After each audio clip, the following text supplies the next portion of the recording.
যত মামলা আছে আমাদের বিরুদ্ধে আমরা সমস্ত মামলাগুলো তুলে নেব। আমরা ওই প্রতিহিংসা প্রতিশোধের রাজনীতি করবো না। আমরা একটা ভালোবাসা, সৌহার্দ্য, সমৃদ্ধি নিয়ে আমরা চলতে চাই। আমরা প্রতিশোধ নিব না। মনে আছে 5ই আগস্ট যখন আমরা মুক্ত হলাম, তখন আমাদের ম্যাডাম মানে খালেদা জিয়া তিনি একটা বিবৃতি দিয়েছিলেন, স্টেটমেন্ট দিয়েছিলেন, কথা বলছিলেন। সেই কথাটা ছিল যে আমরা প্রতিহিংসায় বিশ্বাস করব না, আমরা প্রতিশোধ নিব না,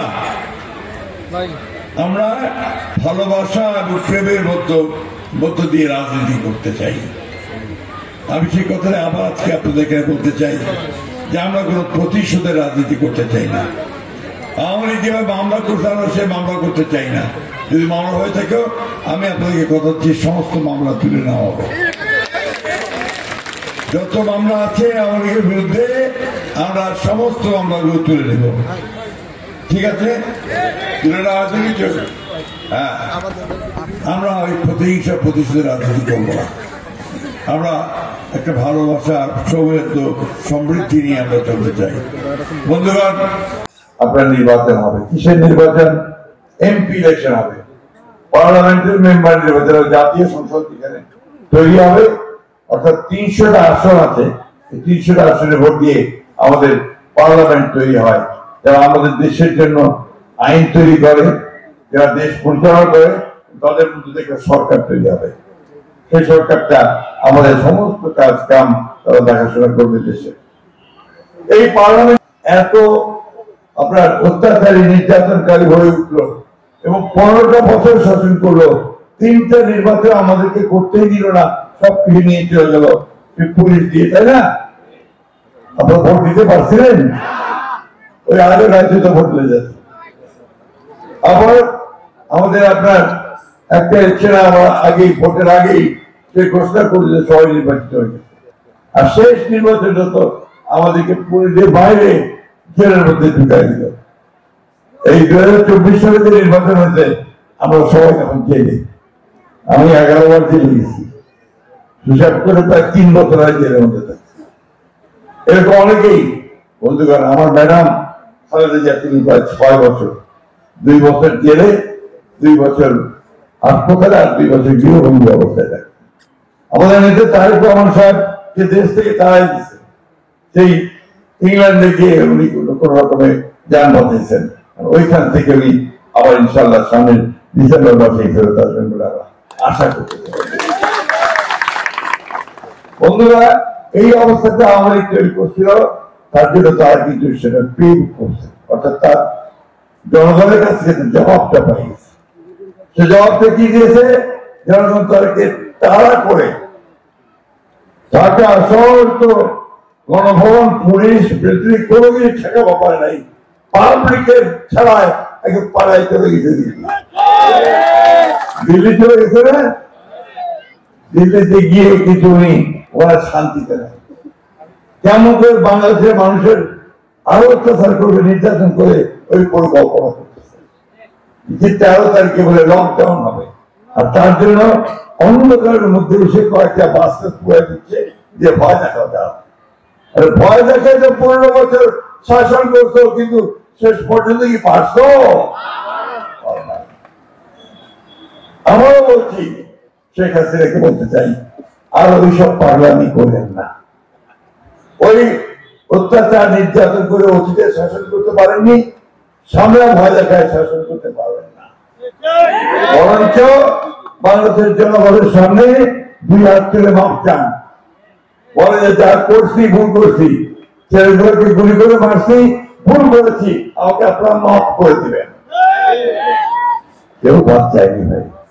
এই যে ছোট্ট ছোট্ট বাচ্চা, নারী, ছেলেরা আমাদের তাদেরকে গুলি করে পাখির মতো গুলি করে মারছে।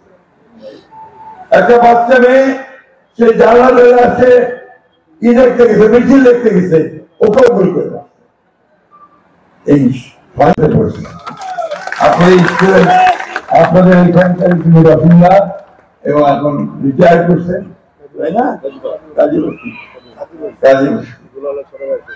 এখন আমরা বলি কি যে ভাই কথা বলতেছিলাম, হ্যাঁ না ও দেখছে প্রেসিডেন্ট জিয়ার হ্যাঁ না ভোট হ্যাঁ না ভোট দেখছে না আপনারা কি আপনারা দেখছেন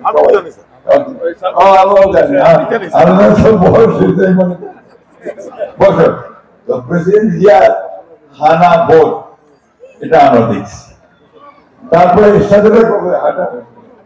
তারপরে হানা ভোট হানা ভোট কি এটাও তো আমরা জানি না এটা হচ্ছে ওনারা একটা তালিকা দিবেন যে এই জিনিসগুলো আপনার মানি কিনা যদি মানি তাহলে বলতে হবে হ্যাঁ আর যদি না মানি তাহলে বলতে হবে না একটা ব্যালট দিবে ব্যালটটা বলতে লেখা থাকবে হ্যাঁ আর না তো আমাদের তো এটা অভ্যাস নাই আমরা জানি যে নির্বাচনের মধ্যে আপনার এই মির্জা ফখরুল ইসলামকে ধানের শীষ রমেশ সেন নৌকা এভাবে হয় না তো ওইটা বোঝানো স্থির বাণী তাই তো এইবার সেটা আপনার বলতে চারা ওইটা হবে পরে আর ওই হা না ভোট করতে হবে আগে আমরা বলছি হা না ভোট ভাই ওই একই দিন হবে আমাদের ভোট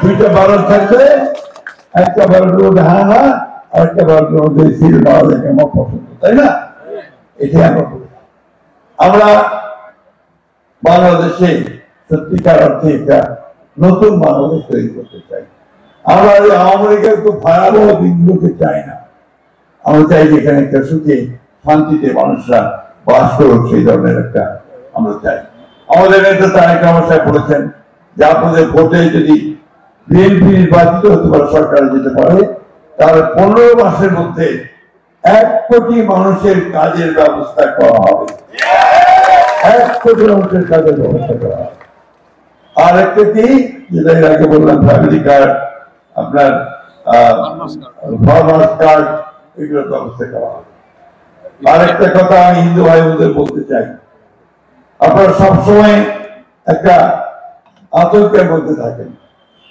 এই আতঙ্কে আর থাকবেন না আমরা আপনাদের পাশে ছিলাম অতীতে ছিলাম ভবিষ্যতে থাকবো আপনারা এবার পূজার সময় দেখেছেন কিভাবে আমাদের ছেলেরা আমাদের নেতার কর্মীরা আপনাদের পাশে গিয়ে দাঁড়িয়েছে ঠিক একইভাবে বাংলাদেশে হিন্দু মুসলমান বৌদ্ধ খ্রিস্টান সব একসাথে একজোট হয়ে এখানে বাস করবে আমরা এর মধ্যে কোনো প্রভেদ সৃষ্টি করতে দেব না বন্ধুরা কথা বলাতে চাই না মুর্শিদার শনিবার যে আমাকে যে নির্বাচনটা হবে এই ফেব্রুয়ারি মাসে এই নির্বাচনে আমার মধ্যে শেষ নির্বাচন কারণ বয়স হয়ে গেছে এখন অসংখ্য শিক্ষক হয়েছে আমি শেষবারের মতো নির্বাচন করে আর হয়তো নির্বাচন করবো না আপনারা কি আমাকে এই শেষ নির্বাচনে আমাকে সাহায্য করবেন সহযোগিতা করবেন ধানের শীষে কি ভোট দিবেন আপনাদেরকে অশেষ